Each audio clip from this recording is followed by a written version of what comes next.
ब्राह्मी विद्यापीठ की तरफ से आप सभी को नमस्कार।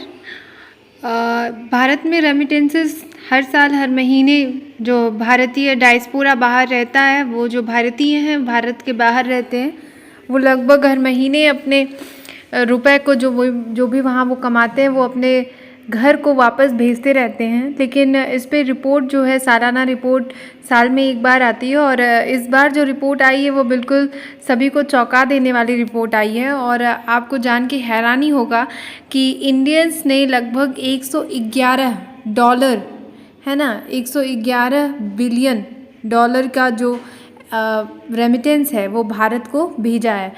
और ये जो अमाउंट है ना, वो कई देशों की जो जीडीपी होती है उससे भी ज़्यादा है। फॉर एग्जांपल्स मैं आपको बता दूं, 111 बिलियन डॉलर जो है वो श्रीलंका और म्यांमार की जीडीपी से भी ज़्यादा है। ऐसे और बहुत सारे देश हैं जिनकी जीडीपी भी इतनी नहीं होती है ना। इससे ज़्यादा जो है वो भारतीय जो भारत के बाहर रहते हैं उन्होंने उतने रुपए भारत को वापस भेज दिए हैं।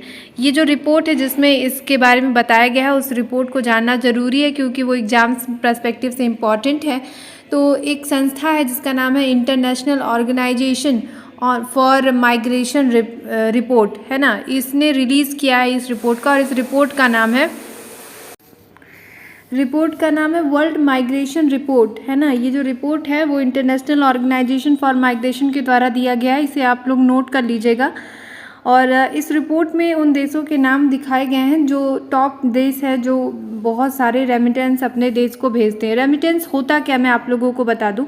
रेमिटेंस को हिंदी में प्रेषण कहा जाता है। प्रेषण का मतलब क्या होता है, रेमिटेंस का मतलब आप समझिए। रेमिटेंस का मतलब होता है कि ऐसा रुपए, ठीक है, जो भारत में आता तो है और भारतीयों के द्वारा आता है, लेकिन वो भारतीय भारत में रहते नहीं हैं, ठीक है। वो रुपए जो है वो जिस देश में रहते हैं उसमें भेजेंगे। सपोज करिए कि अगर कोई व्यक्ति सऊदी अरेबिया वगैरह रहता है तो वो दिनार में उस रुपए को भेजेगा, ठीक है। अगर वो कोई व्यक्ति है यूएसए में रहता है तो वो डॉलर में भेजेगा, यूके में रहता है तो पाउंड में भेजेगा, है ना। तो वो जो रुपए है वो भारत में आएगा लेकिन अन्य देशों से आएगा, भारतीय ही उस रुपए को भेजेंगे। और वो भारत के विदेशी मुद्रा भंडार, जिसे आप लोग फॉरेक्स रिजर्व कहते हैं, है ना। इकोनॉमी का थोड़ा सा एक टर्म मैं आप लोगों को समझा देती हूँ। जैसे आप लोग फॉरेक्स रिजर्व कहते हैं ना, वहाँ पे वो पैसा आकर के रखा जाता है और फिर उसे कन्वर्ट करके रुपए में कन्वर्ट करके उन बैंकों में भेज दिया जाता है जहाँ से वो पैसा जिसके लिए भेजा गया हुआ है। तो ये रेमिटेंस होता है। और ये जो रेमिटेंस है वो दोनों लोगों के लिए इम्पॉर्टेंट होता है। पहली बात तो उन फैमिलीज़ के लिए जिनके लिए वो पैसा भेजा जा रहा है, और दूसरी बात तो हमारे जीडीपी के लिए। आप मान के चलिए कि 3% हमारे जीडीपी का बहुत बड़ा अमाउंट होता है। 3% हमारे जीडीपी का डायरेक्टली रेमिटेंसेस के द्वारा आ रहा है। तो ये हमारी इकॉनमी के लिए एक बहुत बड़ी सुखद खबर है। आप सभी को पता है कि 100 बिलियन डॉलर का तो हम लोग किसी चीज़ को इम्पोर्ट और एक्सपोर्ट भी नहीं कर पाते हैं, है ना। इतना हमारे वहाँ रेमिटेंस आ रहा है और ये हमारी इकॉनमी को बूस्टअप, ये एक तरीके का एक ऐसा पैसा जो हमारी इकॉनमी में आ रहा है ना। हमारी इकॉनमी से जब पैसा जाता है तो हमारे लिए एक तरीके से लॉस होता है, लेकिन जब कोई पैसा हमारी इकॉनमी में आता है तो वो हमारे लिए एक प्रॉफिट की बात होती है। इंडिया का अगर आप टोटल रेमिटेंस देखें इस साल तो 111 बिलियन डॉलर का, जैसे मैंने आपको बताया। और ये कई देशों की इकॉनमी से भी ज़्यादा है, कई देशों की जीडीपी से भी ज़्यादा है। और ये भारत की जीडीपी का टोटल 3% है, जैसा कि मैंने अभी आपको बताया।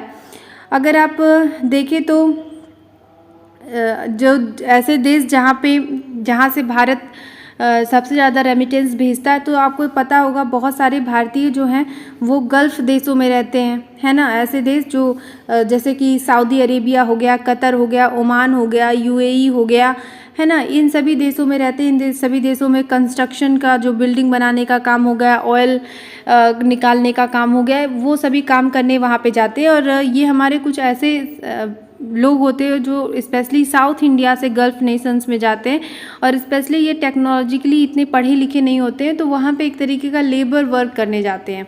दूसरा, अगर आप देखें जो हमारा पढ़ा लिखा वर्ग है, जो यहाँ पे आईआईटी, आईआईएम और एम्स जैसे इंस्टीट्यूट में पढ़े हुए इंजीनियर्स, डॉक्टर, टेक्नोलॉजी में काम करने वाले लोग जो हैं वो यूएसए, यूके जैसे देशों में जाते हैं जहाँ पे वो वहाँ की टेक्नोलॉजी वाले फर्म में काम करते हैं और अच्छी खासी पैकेज पे काम कर रहे होते हैं।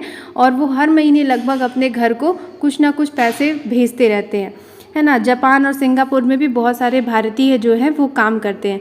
हमें ये चीज़ समझनी बहुत इम्पॉर्टेंट है कि दुनिया में बहुत सारे ऐसे देश हैं, है ना, जो रेमिटेंस, ऐसा नहीं है सिर्फ भारत में रेमिटेंस आता है, दुनिया में बहुत सारे ऐसे देश होते हैं जहाँ पे रेमिटेंस आते हैं। लेकिन जब आप भारत से उनका मुकाबला करेंगे तो आप पाएंगे कि हाँ, वहाँ रेमिटेंस तो आ रहा है, लेकिन भारत के मुकाबले आधे से भी कम रेमिटेंस आते हैं। देखिए आपके सामने एक बहुत अच्छी लिस्ट मैंने यहाँ पे लगा रखी है, रिपोर्ट के द्वारा जो रिपोर्ट आई थी उसमें ही ये लिस्ट दी हुई थी। यहाँ पे आपको दिख रहा होगा इंडिया, जो कि 111 बिलियन डॉलर रेमिटेंस भेज रहा है। दूसरे नंबर पे मैक्सिको आ जाता है, जो 51 बिलियन डॉलर भेज रहा है। आप देख रहे हैं आधे से भी कम है ना। चाइना तीसरे नंबर पे, फिलीपींस फोर्थ नंबर पे, फिर France, Pakistan, Egypt, Bangladesh, Nigeria, Germany. बहुत कम रेमिटेंसेज हैं जो भारत के मुकाबले देखा जाए। भारत का मुकाबला दूर दूर तक कोई देश इस लिस्ट में नहीं कर पाता है ना। तो अगर आप कारण को देखें कि कारण क्या है, भारत और भारतीय जो है वो इतने सारे रेमिटेंस, इतना सारा पैसा जो वो कमाते हैं उसे वापस घर क्यों भेज देते हैं, उसके पीछे का अगर आप कारण देखेंगे तो सबसे जो मोस्ट इम्पॉर्टेंट फैक्टर अभी तक एक्सपर्ट्स के द्वारा बताया जा रहा है वो है कल्चरल फैक्टर। कल्चरल फैक्टर मतलब हम जो इंडियंस हैं वो फैमिली से बहुत ज़्यादा एसोसिएटेड होते हैं। हम जब बाहर जाते हैं तो हमारा मोटिव ये नहीं होता कि हम बाहर जाएंगे और वहाँ सेटल हो जाएंगे और फिर वापस नहीं आएंगे। मैं बहुत सारे इंडियंस की बात कर रही हूँ, कुछ इंडियंस का ये मानसिकता हो सकता है, लेकिन बहुत सारे इंडियंस जो भारत के मिडिल क्लास से जाते हैं उनका मेन मोटिव होता है कि हम दूसरे देश जाएंगे, कमाएंगे और वहाँ से जो पैसा है वो वापस घर भेजेंगे। ये तो मतलब एक आप छोटे से एग्जाम्पल से समझ सकते हैं। अगर एक कोई छोटे टाउन से मुंबई या दिल्ली ही कमाने जाता है तो हर महीने लगभग हर हफ्ते वो अपना जो पैसा है वो अपने घर पे भेजता रहता है ना। पहले के समय में ये वो डाकिए के माध्यम से भेजते थे, फिर थोड़ा सा बैंक सिस्टम सही हुआ और आज के समय तो यूपीआई वगैरह आ जाने की वजह से लगभग वो हर रोज़ हर हफ्ते अपने घर को पैसा भेजते हैं। तो दूसरा फैक्टर जो है वो है, अगर आप देखें तो सेविंग्स। तो बहुत सारे इंडियंस जो बाहर काम करते हैं लेकिन वो अपने पैसे को वहाँ सेव करके नहीं रखना चाहते, उसको वहाँ के बैंकों में सेव करने की बजाय वो भारत भेज देते हैं और अपना सेविंग वगैरह वो यहाँ के बैंकों में करते हैं, ताकि उनका पैसा एक तरीके से उनको ऐसा रहता है कि यहाँ पे उनको ज़्यादा इंटरेस्ट मिलेगा उनके पैसे पे, उनका पैसा ज़्यादा सेफ रहेगा और जब भी उनके फैमिली मेम्बर वगैरह को उसका ज़रूरत रहेगा वो उसका यूज कर सकते हैं। तीसरा जो रीज़न है वो है कि जो पेमेंट करने का तरीका हो चुका है, जो सेंड करने का तरीका हो गया है वो बहुत इजी हो गया है। अब यूपीआई वगैरह से आराम से, यूपीआई चूँकि फॉरेन ट्रांजैक्शन को भी एक्सेप्ट करता है और बहुत सारे देश जो है वो यूपीआई वगैरह को यूज भी करने लगे हैं। तो इसलिए जैसे कि सिंगापुर ने यूपीआई को अब यूज करना शुरू कर दिया है, तो यूपीआई वगैरह के माध्यम से अब जो पैसा है वो बहुत ज़्यादा अमाउंट में भारतीय जो हैं वो आसानी से भारत को भेज देते हैं। तो आज के क्लास में आज हम लोगों ने रेमिटेंस को समझा और ये जो है रेमिटेंस से बहुत सारे इकोनॉमिक्स में डायरेक्टली क्वेश्चंस भी बनते हैं और मैंने सभी इम्पॉर्टेंट पॉइंट को कवर कर लिया है।